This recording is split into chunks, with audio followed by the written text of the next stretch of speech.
높은 데 선반에 있는 그걸 꺼내다가 회전 위에 올라갔다가 어깨뼈가 부러지셨다 그랬어요. 그때 제가요, 저희 어머니께 단단히 다짐을 받았습니다. 앞으로 어디든 올라서지 않는다. 절대로 올라가지 않는다. 의자든 어디든 올라가지 않는다. 그리고 높은 데 있는 건 당신이 꺼내려 하지 말고 며느리라 손자를 시켜라. 약속을 수도 없이 받아냈습니다. 다짐을 받아냈어요. 당신도 알았다.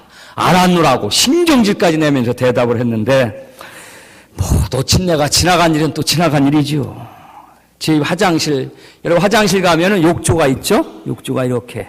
근데 욕조 위에 샤워 꼭지가 이렇게 위에 걸려 있잖아요. 밑에 있지 않고.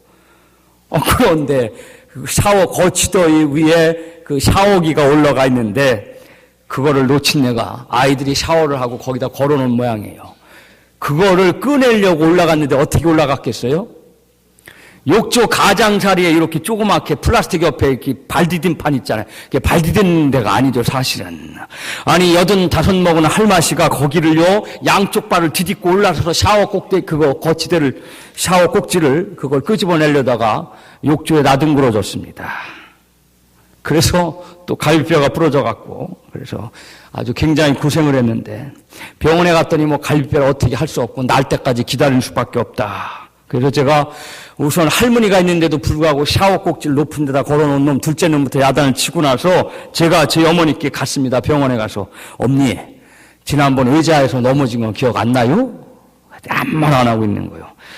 아니, 기억 안 나냐고? 그랬더니 왜 안 나? 나지. 어머니, 도대체 이번에는 어떻게 넘어졌는지 현장 검증 한번 해봅시다. 네, 그랬어요. 도대체 지난번에는 회전의자에서 넘어졌는데 이번에 어떻게 하다가 놓친 내가 욕조를요, 발로 밟고 양발로 디디고 올라가서 그걸 꺼내려고 그랬으니 내가 정말 궁금해서 그러는데, 어머니 낫고 나면은 이거 다 갈비뼈 닿고 나면 목욕탕에, 우리 집 목욕탕에 다시 한번 가서 그대로 한번 해보시라고. 우리 현장 검증 한번 해봅시다. 제가 그렇게 얘기를 했습니다. 근데 이제는 정말 절대로 높은 데 있는 거 안 꺼낸다고 약속을 받았는데, 웬걸요, 지난주에도요, 물론 저희 집사람도 문제가 있어요. 왜 높은 데다 라면을 올려놔, 찬장 위에다가.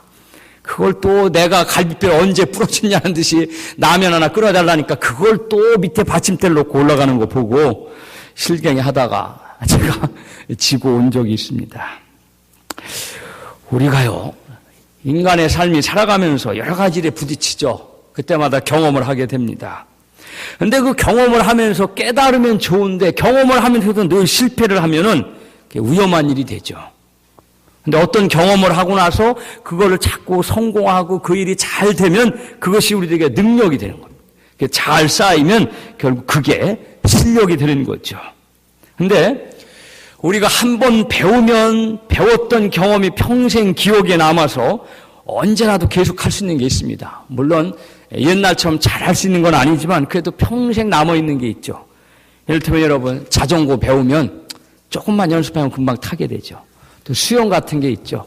수영 한번 배워놓으면은, 한번 자기가 배워놓으면 옛날처럼 잘하진 않더라도 그 물에 빠지면 그래도 어떻게 헤엄쳐서 나올 수 있게 됩니다. 그래서 수영 같은 거 한동안 안 했는데도, 배운 지 한참 되었는데도 물에 빠져서 위험한 때 자기도 모르게 실력이 나오게 됩니다. 근데 여러분요, 놀라운 것은 그 평소의 실력이 놀라운 기적을 일으키기도 합니다. 저희 큰아들 녀석이 어릴 때 얼마나 물을 무서워하는지 샤워에서 물이 떨어지는 것도 질색을 하고 우는 거예요. 아니, 샤워에서 물이 떨어지면 죽습니까? 샤워물이? 근데 너무 그래서 제가 남자 녀석을 이렇게 키워서는 안 되겠다 싶어서 제가 수영장에 한번 여름에 놀러가서 수영장에다가 집어 던졌습니다. 제가 해병대도 아닌데 한번 헤엄쳐 나와봐라 그랬더니요, 아이고 얼마나 울다 나중에 기절을 하더라고요.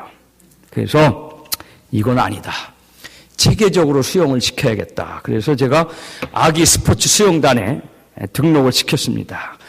역시 전문가가 나요. 그렇죠? 전문가가 낫더라고요. 그렇게 물을 싫어하던 놈이 하루하루 달라지더니 나중에는 그 제일 어려운 수영 있잖아요, 이거 이렇게 들어가는 거, 뭐요 이게?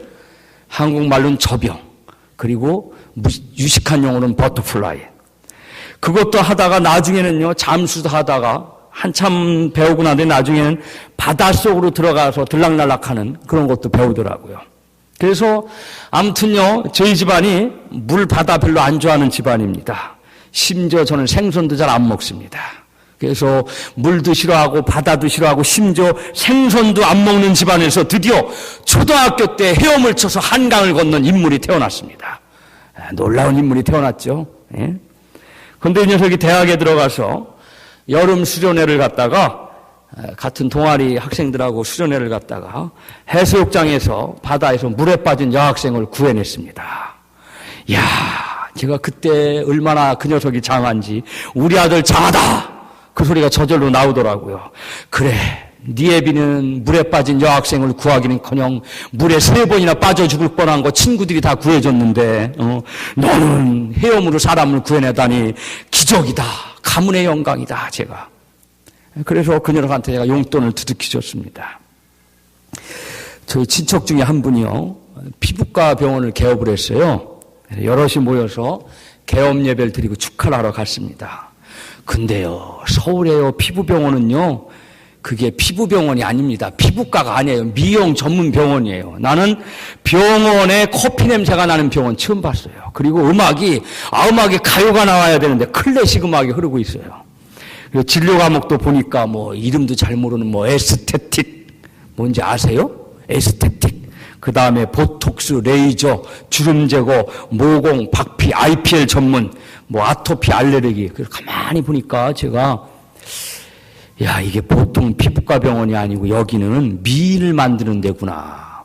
성형외과 정도는 아니지만 그래도 이 피부과 병원이 굉장한 병원이구나 감탄을 하고 있는데, 전도사가 한 명 같이 간 전도사가 물색 없이 나서더니, 목사님, 예배 끝나고 나면은 저 무좀이 있는데 봐달라고 그럴까요?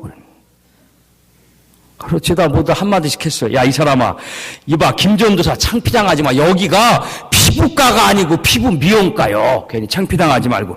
무좀은 무슨, 다른 데 가서 알아봐. 그랬더니, 너 목사님 피부과라는데 무좀도 피부병 아니냐고. 굳이 우기는 겁니다. 그래서 끝나면 자기가 굳이 목사님한테 봐달라고 그런다는 거예요. 그래서 제가, 야, 김전도사 괜히 서로 곤란하게 그러지 말고 딴 데 가서 알아보라. 내가 다른 병원 소개해 줄 테니까 거기 가서 알아보자. 그러는데 예배 드리고 나서 결국은 이 무좀이 포기를 안 하고 의사 선생님께 가서 기어코 사건을 냈습니다. 개업 예배가 끝나고 커피 한 잔씩 마시는데, 저 선생님 무좀은 안 봐주시나요? 그러는 거예요. 그러니까 선생님이 왜 안 봐드려요? 봐주죠. 그래서 그 선생님이 다 봐주고 그리고 처방까지 내줬어요. 그래서 저는 그때 알았습니다. 고급 피부과 병원에서도 무좀을 진료한다는 걸 저는 그때 알았어요. 그래서 이 무좀이 진찰 받고 처방전까지 공짜로 받고 나와서 의기양양하게 처방전 흔들면서 그러는 거예요. 거봐요, 내가 뭐랬어요. 무좀도 봐준대잖아요. 그러고 집으로 돌아오면서 저도 후회 많이 했습니다. 나도 무좀이 있는데 나도 좀 봐달라고 그럴걸. 후회 많이 했습니다. 제 후배 중에요, 자꾸 조목사님을 대서 죄송합니다만 조목사님만큼 성격이 급한 후배가 한 명 있어요. 저도 급하지만. 내 별명이요, 그래서 승질입니다. 한승질, 이름이. 성이 한씨고 별명이 승질이 한승질인데, 어느 날 밤에 이가 아프기 시작했습니다. 이가. 어금니에 충치가 있었는데 아프기 시작했죠. 그래서 이 승질이 아침에 일어나자마자 자기 동네에 있는 병원에 갔더니 웬걸 휴진, 금일 휴진. 화가 나서 끓어오르는 승질을 간신히 참고서 자기 회사에 있는, 강남에 있는 회사로 출근해서 같은 건물 10층에 있는 치과로 올라갔습니다. 역시 서울 강남은 강남이에요. 강남에 있는 병원답게 치과에 대기실에 호텔 로비 같이 호화로운 침대가, 소파가 놓여져 있고, 또 좋은 병원은 그런가 보죠. 음악이 가요가 아니라 또 클래식 음악이 흐르고 거기는 향수 냄새까지 나는 겁니다. 그래서 접수대에 갔더니 접수대 아가씨가 비행기 승무원 같은 제복을 입고서 어떻게 오셨느냐고 묻는 겁니다. 그래서 내가 충치가 있는데 너무 아파서 이참에 빼버렸으면 좋겠다.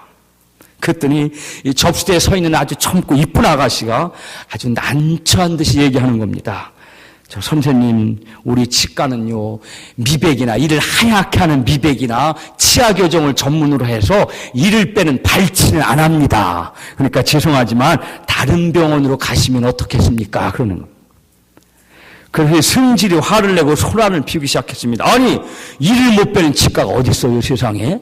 치과가 입 빼자고 있는 거죠. 그래서 세상에 이빨 하나 못 빼는 치과가 어디 있느냐고, 당장 아파 죽겠는데 언제 또 다른 치과를 가느냐고 소리를 질러댔습니다.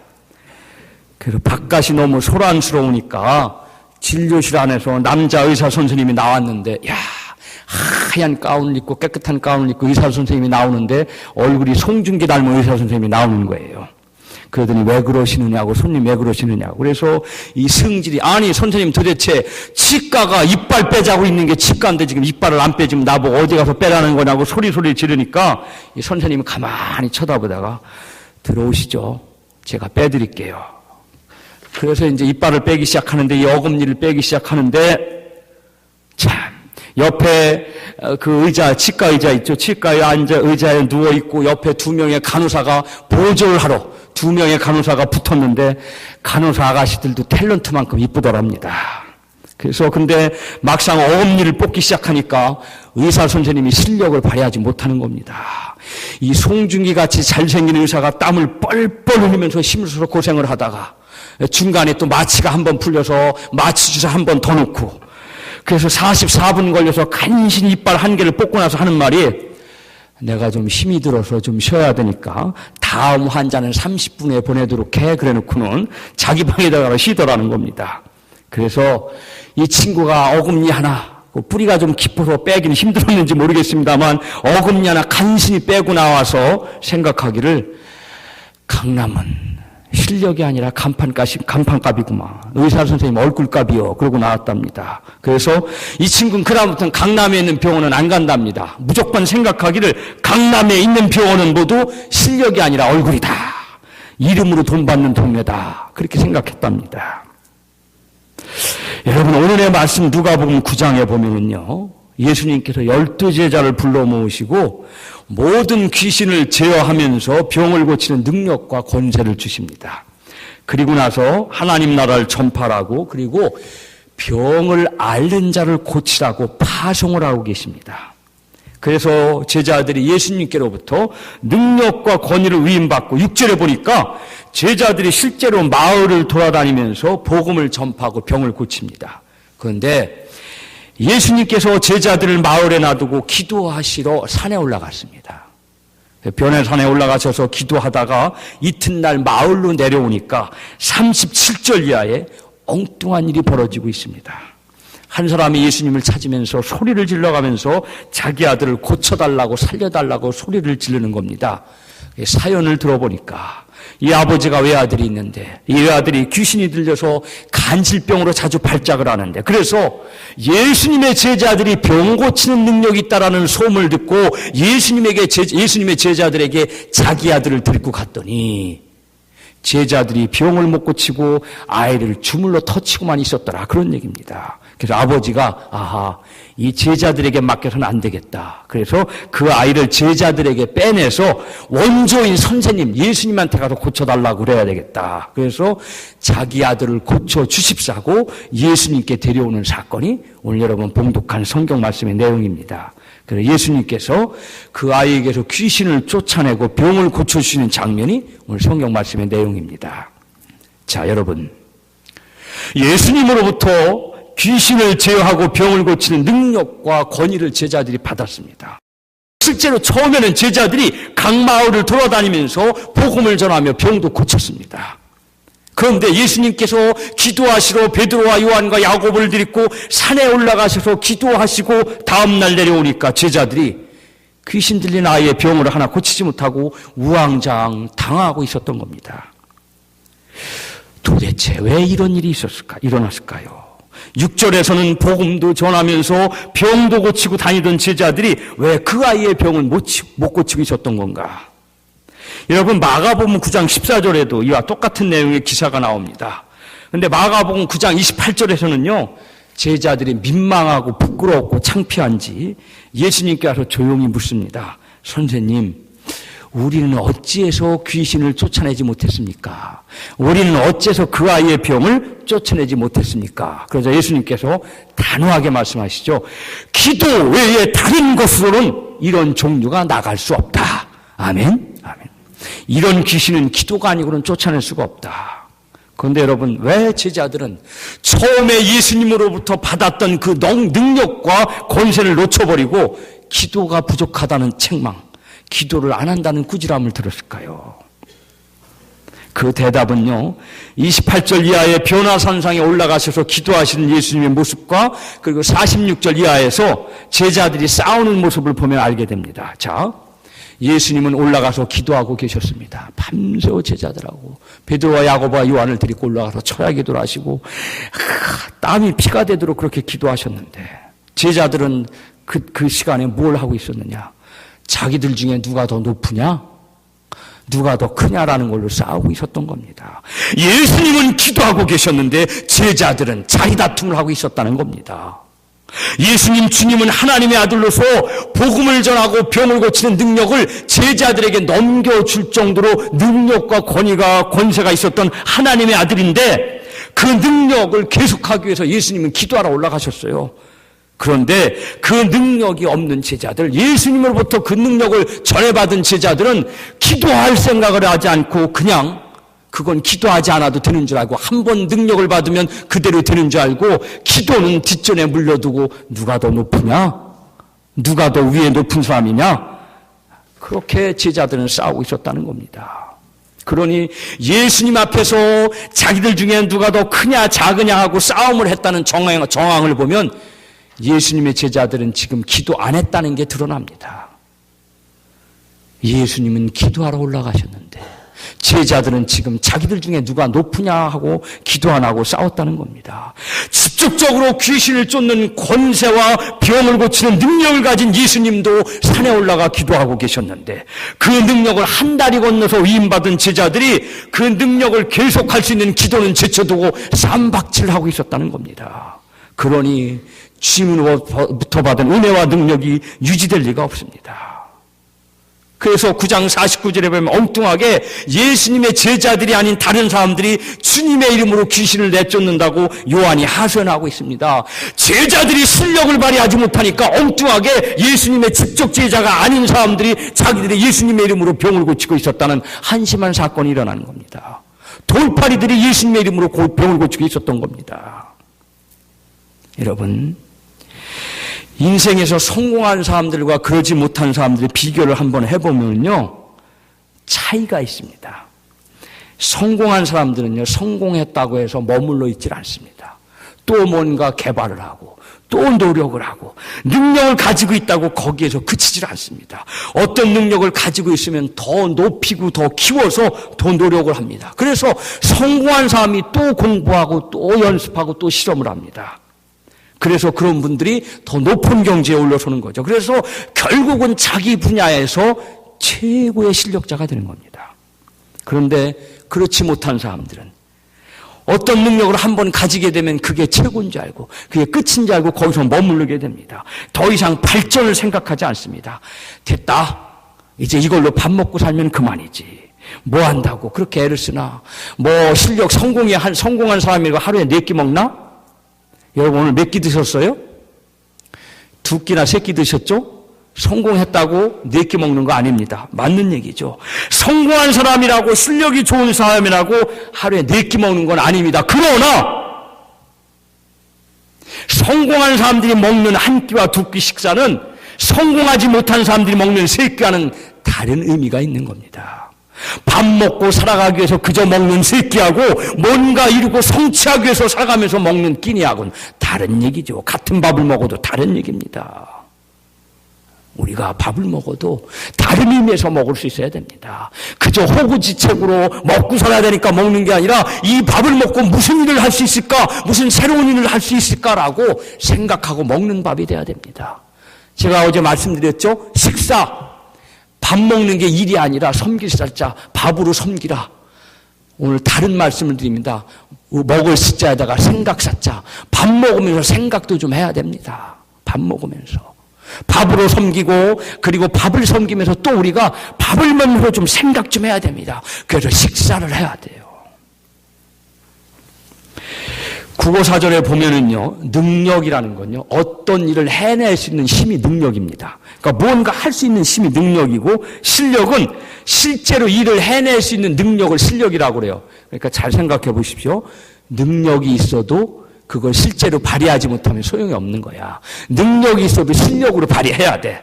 그러니까 어떤 일을 할 수 있는 능력이 있어도 그걸 실제로 능력을 발휘해서 하지 못하면, 실력을 발휘하지 못하면 소용이 없는 겁니다. 그러니까 오늘의 말씀에서 예수님의 제자들은 병을 고칠 수 있는 힘인 능력은 받았어요. 힘은 받았어. 능력은 받았어. 근데 실제로 병을 고치는 능력인 실력을 발휘하지 못한 겁니다. 능력이 있는데 그걸 실력으로 발휘하지 못한 거야. 여러분, 실력으로 나타나지 않으면 소용이 없습니다. 무엇이든 간에 능력을 가진 게 무엇이든 간에 현실로 구체화되지 않으면 그 능력이 무슨 소용이 있습니까? 여러분, 치과의사 자격증을 받았으면 어금니 빼야죠. 그렇죠? 제가 사랑니 빼느라고요. 저도 마취가 2번이나 풀렸습니다. 처음에 엑스레이를 찍었는데 뿌리가 곧다고 그래서 뽑기 시작했는데 뿌리가 나중에 휘어져서 마취가 2번이나 풀려갖고, 아이고, 마취가 2번 풀리니까요, 돕지도 소리, 도끼 날치는 소리가 다 들리더라고요. 치과의사 자격증을 받았으면 어금니, 사랑니 힘든 것도 빼야죠. 피부과 의사가 되었으면 무좀도 고쳐야죠. 외과의사 자격증을 받았으면 수술을 해야죠. 그렇지 못하고 그저 장롱 면허를 갖고 있으면 소용이 없는 겁니다. 능력이 어떠한 것이고 자격증이 무엇이든 간에 현실로 구체화되는 실력으로 나타나지 않으면 소용이 없는 겁니다. 여러분, 돈이 힘이 있죠. 돈 가지면 힘이 있습니다. 그러나 돈이요, 진정으로 제 가치를 발휘하지 못하면, 돈이 사람을 위해서 이용되지 않으면 그 돈은 실력이 없는 돈입니다. 돈이 은행에만 잠겨 있으면, 돈이 사람을 위해서 쓰여지지 않고 돈이 은행에만 잠겨 있으면 그건 그냥 금융이야, 금융. 돈의 융통에 불과합니다. 필요한 거 필요한 테 쓸 수 있어야 정말 귀신도 부릴 수 있는 실력 있는 돈이 된다니까요. 여러분, 돈이 가만히 있으면 그건 그냥 금융이에요. 필요한 때 필요한 거 필요한 사람에게 응답하는 실력이 있어야 그게 제대로 된 능력입니다. 필요하면 강남에 잘생긴 미백 전문 치과의사도 이빨을 뽑아야죠. 그게 실력입니다. 실력. 그래서 필요한 때 필요한 그곳에 필요한 사람이 있는 곳, 그것이 중요해요. 영어를 써서 죄송합니다만 영어 중에 The man on the spot이란 말이 있습니다. 그 장소에 그 사람, 그곳에 그 사람. 여러분, 필요한 그곳에 그 사람이 있어서 일을 해결하는 것, 그때 The man on the spot이란 말을 쓰는데, 여러분, 그 장소에 있는 그 사람이 되시길 바랍니다. 필요한 때 그곳에 있어야 돼요.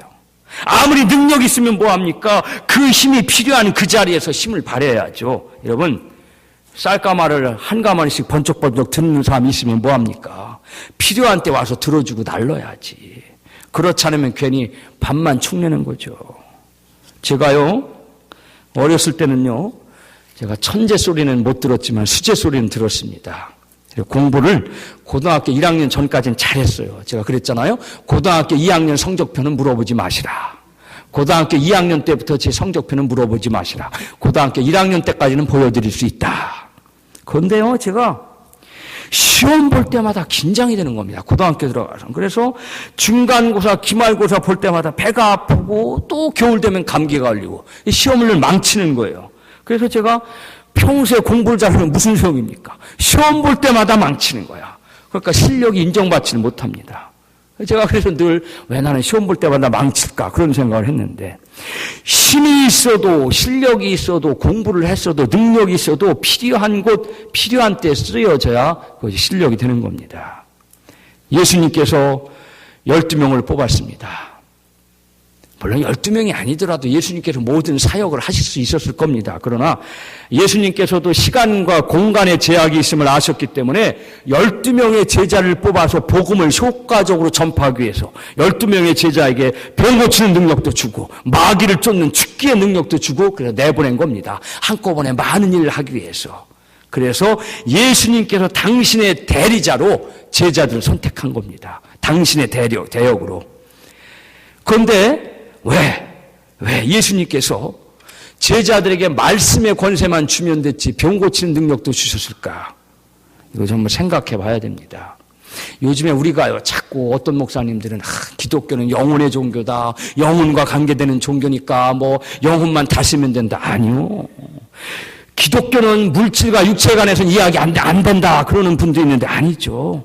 기독교는 영혼의 문제뿐만 아니라 육신의 문제도 함께 해결하는 종교입니다. 그래서 육신의 문제에 대한 어떻게 보면 항상 영혼의 문제가 있기 때문에 예수님께서 제자들에게 영혼의 문제도 고쳐주고 육신의 문제도 고쳐주라고 병 고치는 능력을 주신 건데, 제가 강화에 목회하러 가서는요, 처음에는 피아노 칠 사람이 없어서 제 집사람이 와서는 이제 피아노를 쳤습니다만, 피아노가 하나 사다 놓은 게 있는데 꽤 오래된 피아노인데 그냥 묵혀뒀어요.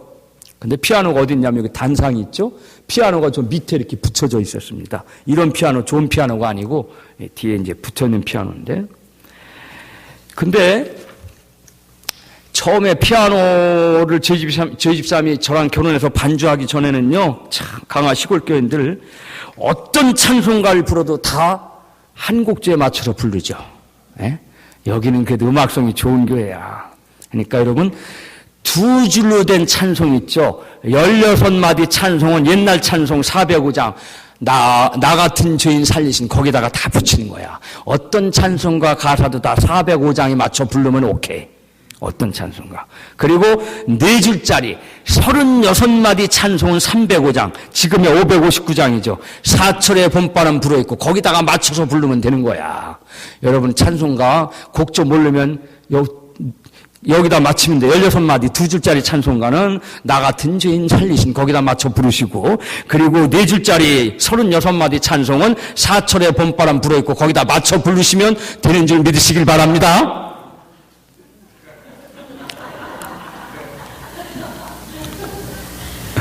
그래서 제가 아주 미칠 뻔했어요. 나도 따라 부르더라고. 나중에 나도 같이 무슨 찬송가든 다 나 같은 죄인 살리신 거기다 붙여 나도 부르는 거야. 근데 집사님이 와서 오니까 이제 제가 부탁을 했어요. 그래서 수요일 예배마다 찬송가를 가르쳐 달라고 집사람한테 피아노를 치면서. 근데 어느 날 겨울인데 집사람이 자꾸 피아노 뒤쪽에서 이렇게 붙어 있는 피아노인데 벽하고 소리가 난다는 거예요. 자꾸 이상한 소리가. 그래서 예배 끝나고 난 다음에 겨울인데 우리 집사님 몇 명하고 피아노 한번 돌려봅시다. 돌려봤더니 아이고 글쎄요, 추우니까, 겨울에 추우니까 쥐새끼가 교회에 들어와서 거기서 새끼를 낳는 겁니다. 거기가 따뜻하니까 안에 숨어서. 그래서 피아노 뒤쪽 홈파인데 거기다가 새끼를 낳아서 생쥐들이 찍찍거리고 있는 거예요. 그래서 그때 제가 큰 깨달음을 얻었습니다. 우리 육신의 문제 뒤에는 항상 영혼의 문제가 숨어 있구나. 그런 깨달음을 얻었습니다. 기독교요, 영혼의 종교인 건 분명하지만 육체를 무시하는 종교가 아닙니다. 그래서 예수님께서는 말씀뿐만 아니라 행동으로 인간의 문제를 물심양면으로 고쳐주려고 오신 겁니다. 아멘. 그러니까 여러분, 영혼의 문제뿐만 아니라 육신의 문제도 주님 앞에 나와서 고침받기 바랍니다. 자, 그래서 예수님께서 혼자 감당하는 것보다 12제자를 뽑아서 사람들을 고쳐주고 싶으시니까 예수님 대신에 말하는 입도 되고 예수님 대신에 행동하는 손발이 되고 예수님 대신에 고쳐주는 사역을 하라고 여러분 12제자를 파송한 겁니다. 여러분, 대동께 여러분들도 12제자를 파송받으시길 바랍니다. 무엇으로? 예수님의 입으로, 예수님의 손으로, 예수님의 발로. 그래서 예수님께서 생각하신 거죠. 산에 올라가서 기도하고, 산에서는 기도하지만 산에서 내려오기만 하면 온갖 문제가 있다라는 걸 예수님께서 아시기 때문에 제자들에게 병 고치는 능력을 주셔서 주님께서 기도하실 동안엔 좀 대신하라. 제자들아, 나는 이제 기도하러 올라갈 테니까 내가 이 어려운 문제를 앞에 놓고 기도할 테니까 너희들은 나 대신 그동안 이 세상에서 내 역할을 좀 대신하라. 그래서 그 일을 대신하라고 제자들에게 능력을 준 겁니다. 그런데 처음에는 좀 흉내 좀 내는 것 같더니 큰일이 닥치니까 제자들이 그걸 해결하지 못하고 망신을 당한 겁니다. 그래서 어린아이에게서, 간질병이 걸린 어린아이에게서 귀신을 쫓아내지 못하고 병을 고치는 일에 속수무책으로, 그래서 아이의 아버지가 낙담을 하고 실망을 하고 예수님께 그 아이를 데리고 온 겁니다. 여러분, 산에서 내려오니 문제가 기다리죠. 그래서 베드로는요, 거기서 살자고 그랬던 것 같아요. 변화산에서 살자고. 산에서 내려가지 말자고. 그러나 주님은 내려오셨습니다. 문제 많고 골치 아픈 세상으로, 당신을 필요로 하는 세상으로 주님은 내려오신 겁니다. 그랬더니 아니나 다를까요? 산 아래는 늘 문제가 있습니다. 여러분, 우리가 기도한다고 문제가 없는 건 아니죠. 오늘 새벽기도 오셨던 분 또 집에 가니까 또 문제가 있잖아요. 그래요. 언제나 항상 문제는 있습니다. 그러나 문제는 어디냐 하면 그래도 기도하면 해결된다는 거. 그래서 예수님께서 제자들을 책망하시는 겁니다. 야, 이 사람들아, 내가 언제까지 너희들과 같이 있어줘야 되느냐? 내가 언제까지 너희 성화를 받아줘야 되느냐? 너희들도 언젠가는 나 없이도 문제를 해결해야 되지 않겠느냐? 그래서 내가 너희들에게 권세와 능력을 주지 않았느냐? 그런데 너희들이 기도하지 않았어. 꾸준히 기도하지 못해서 내가 준 능력을 받고도 너희들이 실력 발휘를 못하는구나. 여러분, 오늘도 주님께서 여러분에게 능력을 주시는 줄 믿으시길 바랍니다. 그 믿음을, 그런데 주님께서 주신 그 믿음의 힘을 실력으로 발휘하는 건 누구? 우리입니다. 능력을 주시는 건 주님이고 그걸 실력으로 발휘하는 건 우리가 돼야 되는 거예요. 여러분, 주님이 주신 능력을 실력으로 발휘하시길 바랍니다. 그래서 여러분, 우리가 신앙생활을 하면서 체험을, 그러면 그게 경험이 되고 능력이 됩니다. 그런데 그 능력을 필요한 곳에 쓰게 되면 기적도 일으키게 되는 실력의 믿음을 갖게 되는 거죠. 여러분, 여러분, 우리가 그래서 기도하게 되는데 한번 따라해 봅시다. 기도하면 기대하고, 기대하면 기적이 일어난다. 여러분, 기도하다가요, 어느 날 은혜를 받습니다. 체험을 하죠. 기적이 일어나는 체험을 해요. 그러면 또 기대하는 겁니다. 기도하다가 기적의 체험을 만나면 그 다음에 또 일어나겠지 기대를 하는 거죠. 그래서 이것은요, 기도하다가 기적을 만나면 그것이 또 기대하기 때문에 그것이 자꾸 반복하고 쌓여지게 되는 거예요. 그래서 그것이 기도하는 사람의 특징입니다. 기도 한 번 해놓고 에이 아니야, 체험을 못하고 끝내게 되면 기대를 안 하게 돼요. 기도하다 안 되니까. 그래서 기대를 안 하는데, 기도하다가 어떤 체험을 한 사람들은, 기도하다가 능력을 얻고 그걸 실력으로 발휘한 분들은 자꾸 또 기도하는 거죠. 왜냐하면 기도하다가 보니까 기적이 일어나거든. 그러니까 또 기대해요. 그래서 기도하고 기대하고 기적이 일어나고, 또 기도하고 기대하고 기적이 일어나는 겁니다. 그래서 교회도 마찬가지입니다. 합심해서 기도하는 교인들이 모여서 기대하면서 기도하면 기적이 일어나는 거예요. 그러면 그 교회는 능력 있는 교회가 되고 실력 있는 교회가 되는 겁니다. 그런데 이것이 교회 안에서 집단적으로 일어나면 그 교회는 기적을 일으키는 공동체가 되는 거죠. 기적을 만드는 공동체가 되는 겁니다. 여러분, 여러분들의 믿음의 기도가 기대가 돼서 그 기대가 기적을 일으켜서 우리 대동교회가 기적의 교회가 될 줄로 믿습니다. 기적의 교회가 돼야 돼요. 기적의 교회가 돼요. 초대교회가요, 처음에 사람들이 많이 모여서 그저 나누고 베풀고 그러는 교회였는데, 나중에 초대교회가 늘어나게 된 것은, 교인들이 막 하루에 몇천 명씩 늘어나게 된 것은요, 초대교회에 매력이 있었다고 그렇게 칭찬받는 교회라, 초대교회가 칭송을 받았다 그렇게 되어 있는데, 그 다른 말로 번역하면 칭찬받는 교회, 또 히라보 원어대로 번역을 하면 매력이 있는 교회입니다. 원래 뜻이. 여러분, 교회는 매력이 있어야 돼요. 대동교회 왜 오셨어요? 대동교회 왜 오셨어요? 매력이 있어서. 그쵸? 아멘, 아멘. 네. 교회가 뭔가 매력이 있어야 돼. 조 목사님 남자답게 생겼잖아. 그런 매력이 있어요. 저 카리스마 있고. 근데 여러분, 우리가 지금 초대교회에 살고 있지는 않지만, 여러분, 초대교회 교인들이 가졌던 그 기억을 우리가 성경으로 알잖아요. 그러면 초대교회 기적이 일어났죠? 그럼 우리가 초대교회에 기적이 일어났구나 하는 걸 우리가 성경을 읽고 기대를 하게 되는 거예요. 그래서 지금도 우리가 초대교회에 일어났던 기적을 우리가 기억하면서 그걸 우리가 기도하면 그게 또 기적이 일어나는 거예요. 그러니까 거기에 기억이 하나 더 들어가야 돼요. 여러분 따라서 해봅시다. 기억이 기도하게 되고, 기도가 기대하게 되고, 기대가 기적을 만든다. 그러니까 교회는요, 좋은 기억이 자꾸 있어야 돼. 병 고침 받은 기억, 그 다음에 교회가 부흥했던 기억, 그리고 이 교회를 처음 시작할 때 아름답게 헌신했던 기억, 이래서 좋은 기억이 많이 있으면, 그리고 교회에서 놀라운 은혜의 기적들이 일어난 그런 기억들이 많이 있으면 그걸 기억하면서 지금도 일어날 수 있겠다. 기도합니다. 기도하면서 기대하는 거죠. 그러면 그 기도에 또 기적이 일어나면 또 이게 반복이 되는 겁니다. 그래서 여러분 기억하면서 기도하고 기도하면서 기대하면서 기적이 일어나는 거죠.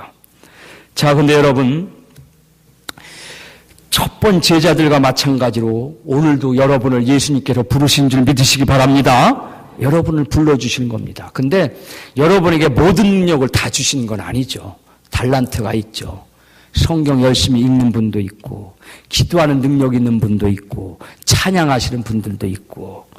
근데 여러분 주님께서 우리들에게 뭔가 달란트 하나는 다 주셨어요. 그걸 꼭 기억하셔야 돼요. 나는 아무것도 할 줄 몰라요. 아무것도 할 줄 몰라요. 그렇게 말하는 것도 그것도 실력이라니까.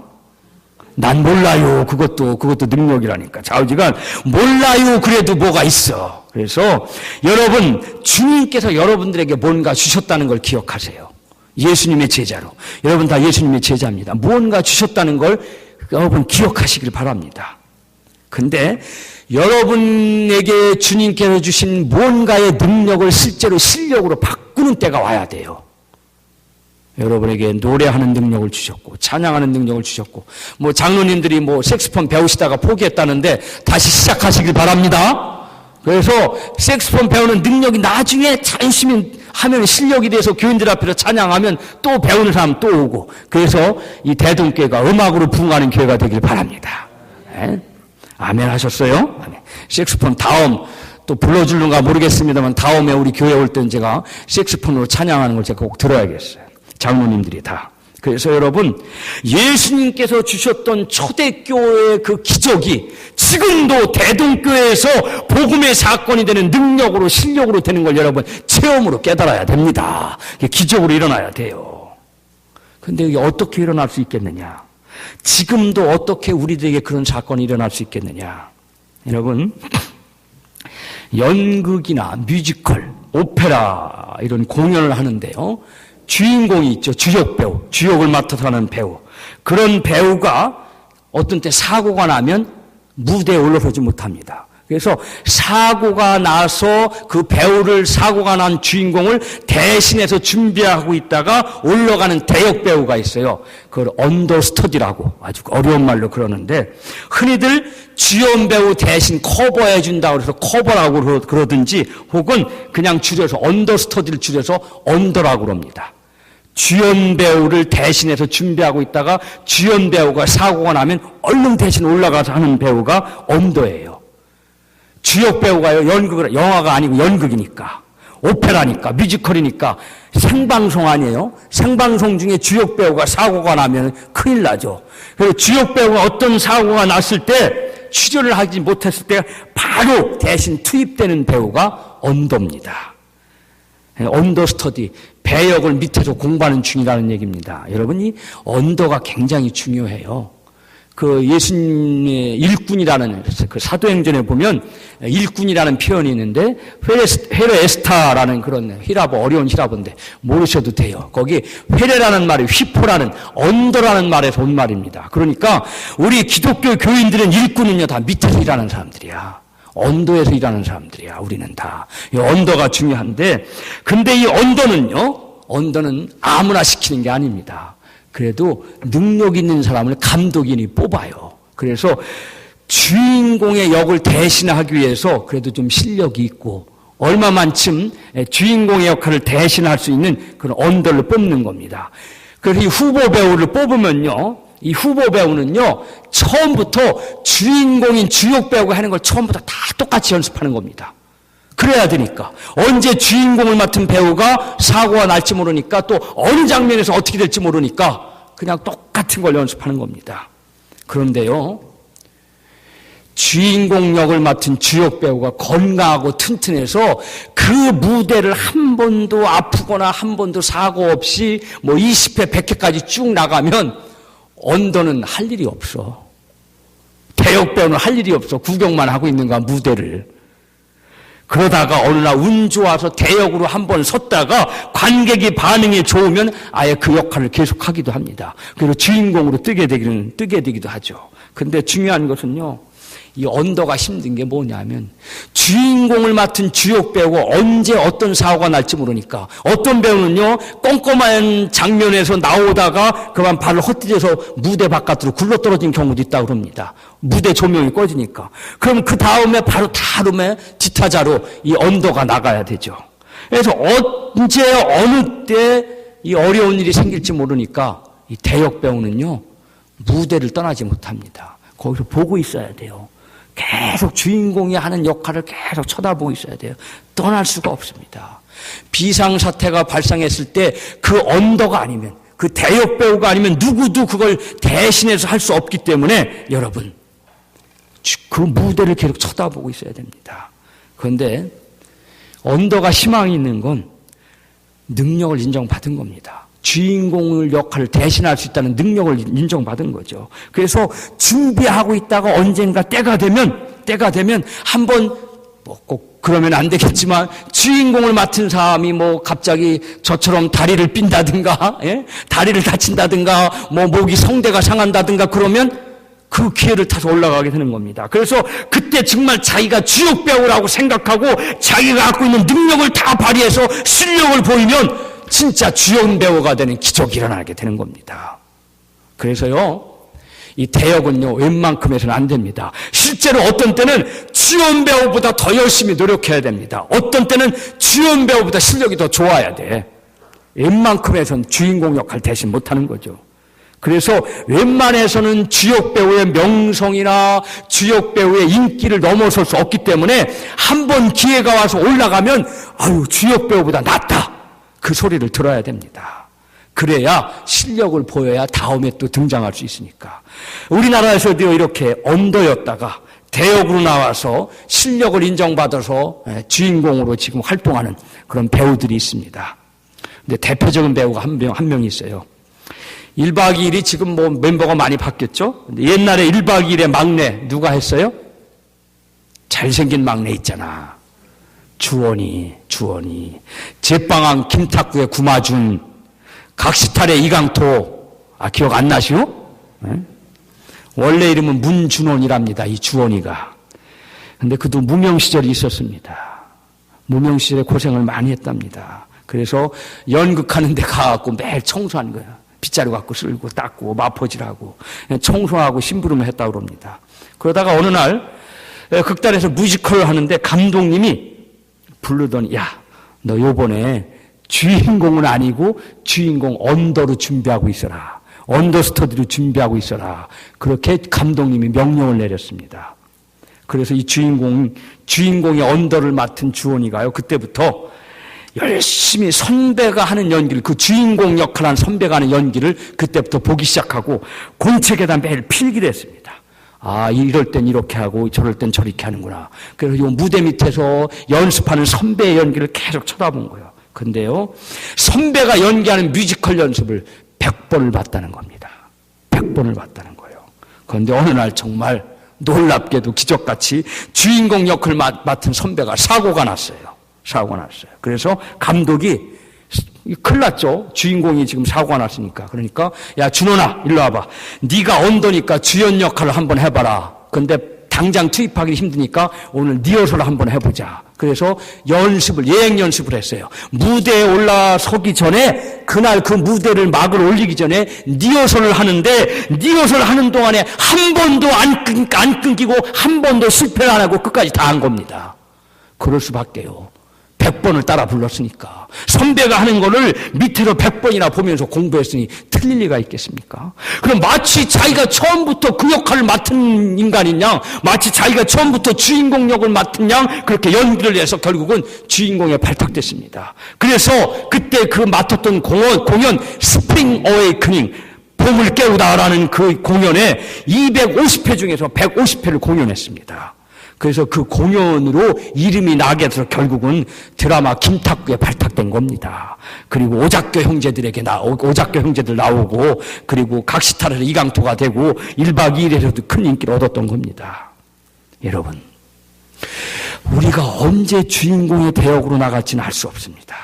언제 무대에 설 수 있을지 알 수가 없습니다.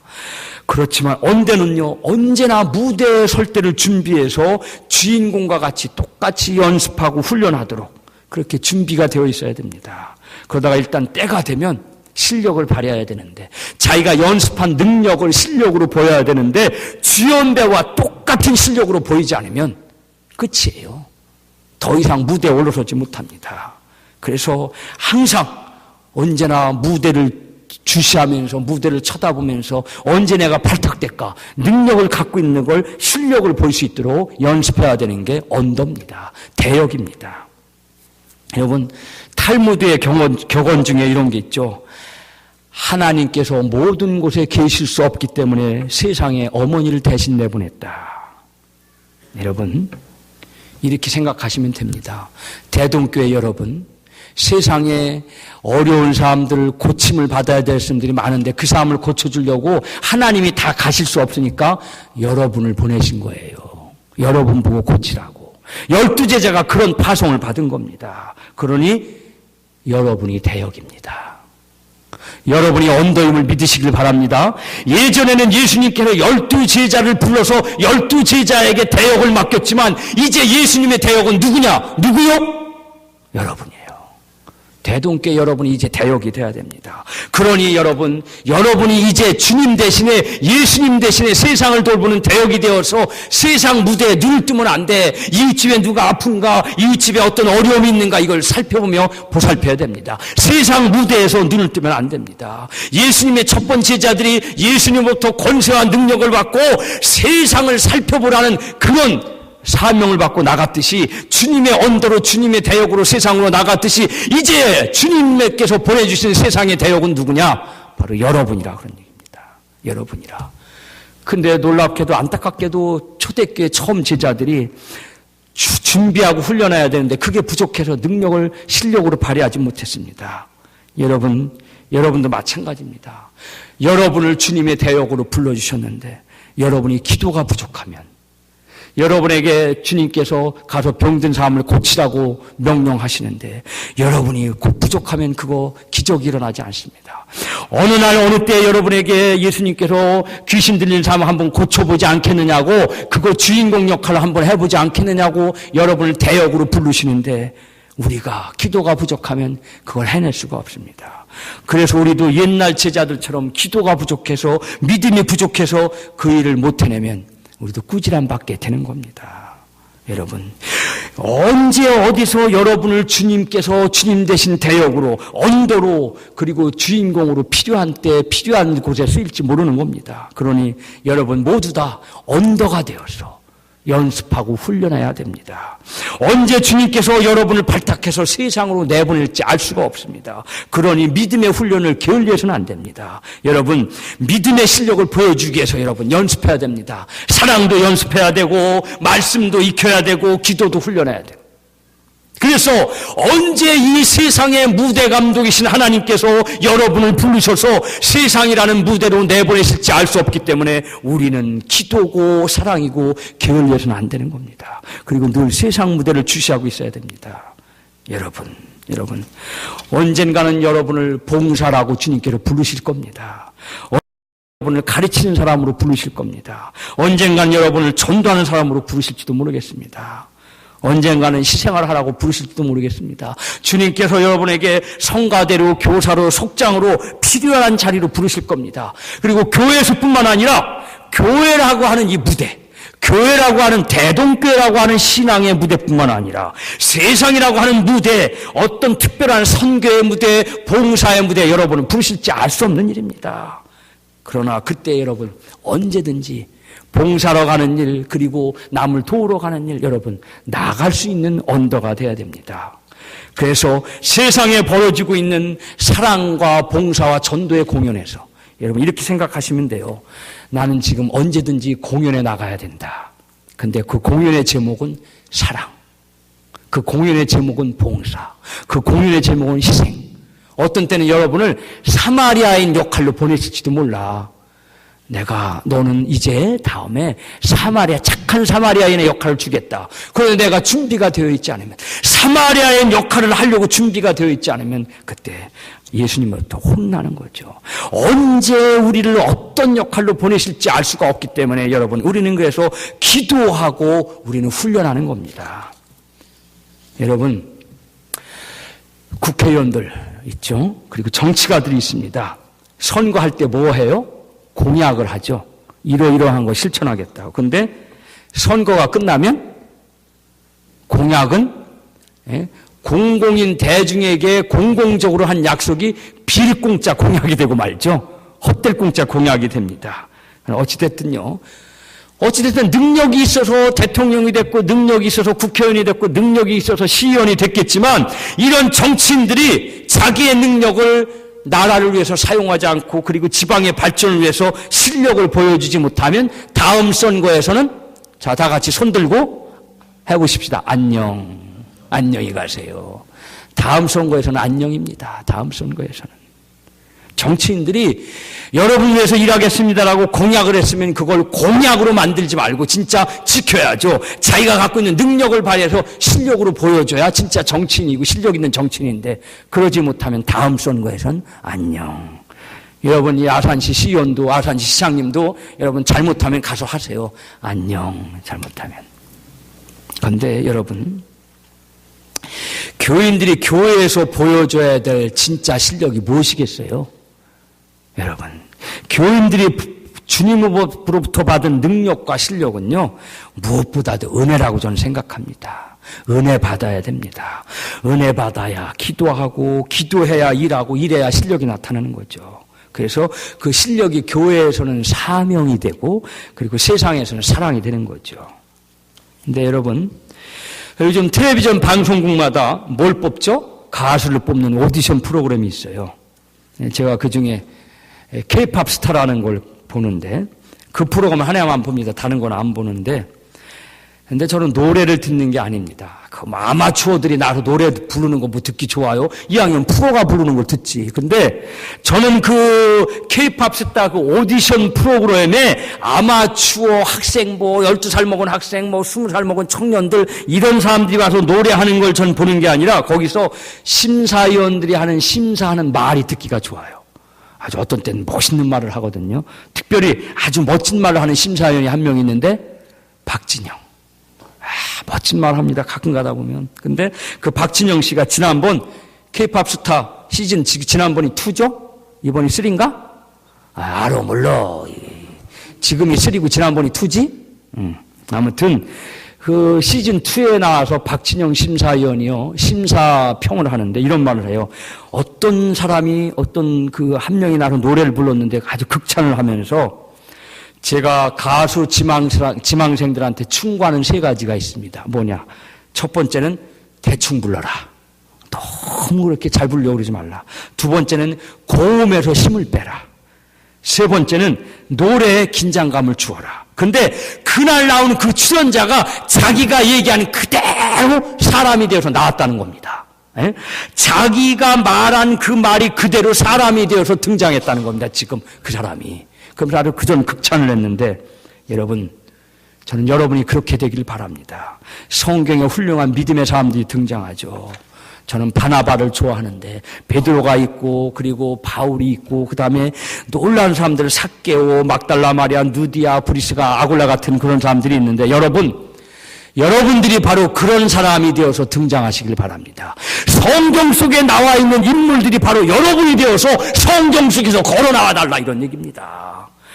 여러분이 바로 그런 성경 속의 인물이 되어서 현실이 되어서 나오시길 바랍니다. 그래서 성경 속에서 여러분 중에 베드로가 걸어 나오시고, 여러분 중에 삭개오가 걸어 나오시고, 여러분이 바로 베드로가 돼서 걸어 나오셔서 성경의 말씀을 현실로 만드시길 바랍니다.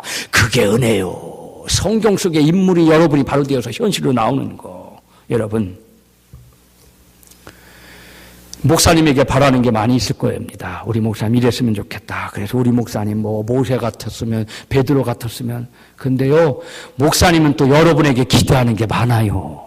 우리 교인들이 다 베드로 같았으면, 바울 같았으면, 바나바 같았으면 서로 기대하는 게 있지만, 그러나 서로 기대하는 게 현실 속으로 걸어 나오게 되면 여러분, 대동교회는 그야말로 천국이 될 줄 믿습니다. 믿음은 바라는 것들의 실상이라고 했는데, 바라는 것이라 하면 기대한다는 걸 말하죠. 그리고 그 기대에 믿음이 더해질 때 기적이 됩니다. 아까 말씀드린 것처럼 여러분, 믿음으로 기대하고 그 기대를 기적으로 만드시길 바랍니다. 오늘 다른 거 다 잊어버리시고 가도 돼요. 기자만 생각하면 돼. 기자만. 기억하고 기도하고 기대하고 기적을 일으키는 교회가 되시길 바랍니다. 제가요 1987년도에 안수를 받았습니다. 근데 목사 안수를 받고 돌아오는데 선배 목사님 한 분이 저에게 묻는 거예요. 전 목사님, 기분 좋더라고요. 맨날 전전도사 전자가 2개 들어가니까 어감이 안 좋아. 전전도사. 그러다가 전 목사 그러니까 기분이 좋더라고요. 그래서 전 목사, 네. 선배님, 이제 목사가 되었는데 뭘 준비해야겠지? 그래서 목사가 뭘 준비할 게 있어. 목사가 되면 준비할 게 있는데, 그래서 제가 축도요?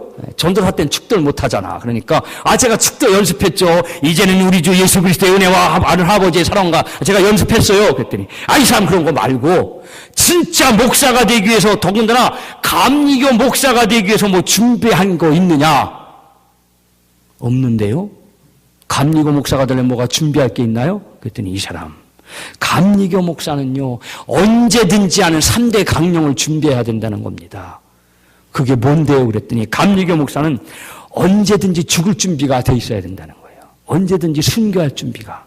그리고 감리교 목사는 언제든지 이사갈 준비가 돼 있어야 된다는 거야. 파송받으면 언제든지 이사갈 준비. 그리고 감리교 목사는 언제든지 설교할 준비가 돼 있어야 된다는 거야. 언제든지 부르기만 하면, 여러분 그렇다고 목사님 아무 때나 부르지 마세요. 5분의 시간은 줘야 돼. 그래도 5분의 시간은 줘야. 그래서 감리교 목사는 언제든지 순교로 죽을 각오가 있어야 되고, 하나님이 떠나라 하시면 언제든지 새로운 파송지로 떠날 각오가 있어야 되고, 설교를 해야 될 상황이 되면 언제든지 설교할 수 있어야 한다는 그런 감리교 목사 3대 강령이 있다는 겁니다. 나 참 미치겠더라고요. 감리교 목사 되기 참 힘들구나. 힘든 거예요. 감리교 목사 되기. 목사님 참. 그래서 제가 화가 나서, 그러면 선배님, 목사만 3대 강령이 있고 교인은 강령이 없습니까? 제가 물어봤어요. 그랬더니 그때 놀라운 말씀을 그 선배님이 해주셨어요. 감리교 교인 강령은 단 하나뿐인데, 감리교 목사의 강령은 3가지지만 감리교 교인의 강령은 단 1가지인데, 그건 뭐냐? 최선을 다하라. 최선을 다하라. 웨슬레 목사님이 뭐라고 그러냐면 do all good. 모든 좋은 것을 하라 그랬어요. 내가 할 수 있는 모든 수단과 방법으로 언제 어디서나 모든 사람에게 선을 행하라. 저기 오늘 제 후배 목사님이 앉아 있는데, 저는 5년 만에 짧은 박사 마치고 들어왔는데 저 목사님은 박사를 2개에서 10년 만에 2개의 박사를 하고 왔어요. 영어 실력이 저보다 훨씬 좋아서 제가 여기 원래 원문으로 영어로 되어 있는데 제가 일부러 안 읽는 거야 지금. 제가 가끔 영어도 저 목사님에 부탁하는데, 웨슬레가 뭐라고 그랬냐면 경제생활에 3원칙이 있습니다. 가능한 한 많이 벌어라, 가능한 한 많이 저축하라, 가능한 한 많이 주어라. 이게 경제 3원칙이에요. 벌고 저축하고 주어라. 이게 웨슬레 목사님의 경제 3원칙인데, 그런데 마지막에 뭐라고 그랬냐면 as long as you can, 가능한 한 할 수 있는 대로 최선을 다해서 선을 행하라. 이것이 감리교회의 최대 강령입니다. 최선을 다해서 교회에서 선한 일을 하고 이웃에게 선을 행하는 실력, 그것이 감리교회의 실력이라는 겁니다. 감리교회의 능력과 감리교회의 실력 다른 데 있는 거 아니요. 최선을 다해서 좋은 일하는 거, 최선을 다해서 선을 행하는 거, 그게 바로 감리교회의 실력이고 감리교회의 능력이고 감리교회의 최대 강령입니다. 여러분 최선을 다해서 선을 행하시길 바랍니다. 최선을 다해서 좋은 일을 하시길 바랍니다. 자, 이제 마지막 한마디만 드리고 마치겠습니다. 저는요, 장로님한테 물어봤더니 대동교회가 동네가 커서 대동교회래요. 근데 저는 오늘 다른 숙제를 하나 드리고 가고 싶습니다. 큰 교회가 되시길 바랍니다. 그런데 또 하나, 교회는 저는 그 동네 배꼽이라고 생각해요. 교회는 그 동네에 배꼽이 돼야 된다. 왜냐하면 왜 하필이면 배꼽이냐? 동네 가운데 있어서 배꼽이냐? 여러분, 배꼽이 엄밀히 따지면요, 가운데 있는 것 같아도 조금 삐뚤게 있다고 그럽니다. 정확히 가운데가 아니라고 그러는데, 여러분 대동교회가 그 위치로 봐서 배꼽이냐? 아닙니다. 사람의 배꼽도 사실은 위치로 봐서 정중앙이 아닌 것처럼 배꼽은요, 이게 기능과 역할로 봐서 중앙에 있는 겁니다.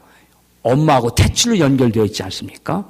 그러니까 이게 기능으로 봐서 이게 중심입니다. 그래서 배꼽이라는 게 대충 가운데쯤 있어서 가운데지 실제로는 꼭 한가운데 있는 건 아니지만, 그러나 배꼽은 어머니 뱃속에서 아이가 영양의 공급을 받는 탯줄입니다. 생명을 연결하는 줄, 아기와 엄마가 연결하는 줄입니다. 엄마와 아기를 심장으로 연결하고 마음으로 연결하는 중심, 그래서 배꼽이 그 중앙이기보다는 중심입니다. 그래서 배꼽은 중앙이 아니라 중심이에요.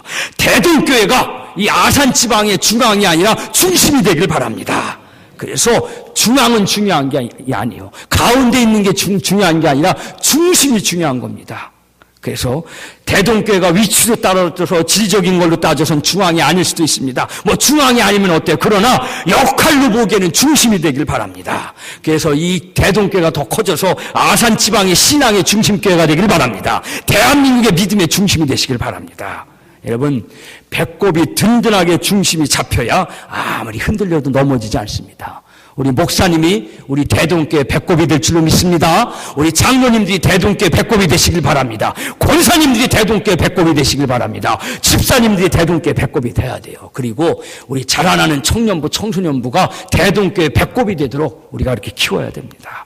그래서 우리 대동교회 한 분 한 분이 대동교회 배꼽이 되어서 교회 믿음의 중심이 되길 바랍니다. 유치하지만 한번 해보실래요? 배꼽 한번 잡아보세요. 따라서 해보세요. 나는 교회의 배꼽이다. 배꼽이라고 그러셨습니다. 대동교회 믿음의 배꼽이 되시길 바랍니다. 여러분, 주님께서는 지금도 여러분에게 권세와 마귀를 쫓아내는 권세와 병을 고치는 능력을 주신 줄 믿으시길 바랍니다. 그런데 만약에 우리가 훈련하지 않고 우리가 기도하지 않으면, 언제 어디선가 주님께서 불러주시는데 주님의 대역을 우리가 나서지 못하면, 왜 못 나섭니까? 준비를 안 했기 때문에, 기도를 안 했기 때문에. 그러나 이제부터는 여러분, 그런 대역의 역할을 충분히 하시길 바랍니다. 세상에 일하는 직업은 다양합니다. 몇천 몇만 개가 있습니다. 우리나라 직업이 1만 3천 개가 있다고 그러는데, 그러나 여러분, 우리의 직업은, 우리의 본업은 주님의 역할을 대역하는 거예요. 우리의 직업은 주님의 대역이요. 그래서 우리는 주님의 대역을 감당하도록 훈련받아야 되는 겁니다. 그래서 예배하고 기도하고 전도하고 봉사하는 겁니다. 그런데 우리에게 부업이 하나 있어요. 우리의 본업은 예수님 대역이고 부업이 하나 있는데 그 부업은 이웃을 돕는 일입니다. 세상과 같이 가는 교회가 이웃을 돕지 못하면 이 교회가 있어야 될 이유가 없습니다. 아무리 교회가 믿음의 능력이 있고 실력을 보여도 세상에서 실력을 보이지 못하면, 그래서 칭찬받는 교회, 매력 있는 교회가 되지 못하면 소용이 없습니다. 여러분, 주님께서 맡겨주신 역할이 다 있습니다. 우리는 어린아이부터 우리의 장로님들까지 모두 예수님의 대역으로, 예수님의 언도로 준비하셔서 여러분, 이 세상과 교회의 무대에서 주인공이 되시길 바랍니다. 대한민국 감리교 아산지방의 믿음의 중심에 있다, 믿음의 배꼽에 살고 있다는 자비심으로 이제 살아가시길 바랍니다. 그래서 믿음의 중심을 갖고 흔들리지 않는 믿음의 실력을 보여주시길 축원합니다. 여러분, 이제 기도하시겠습니다.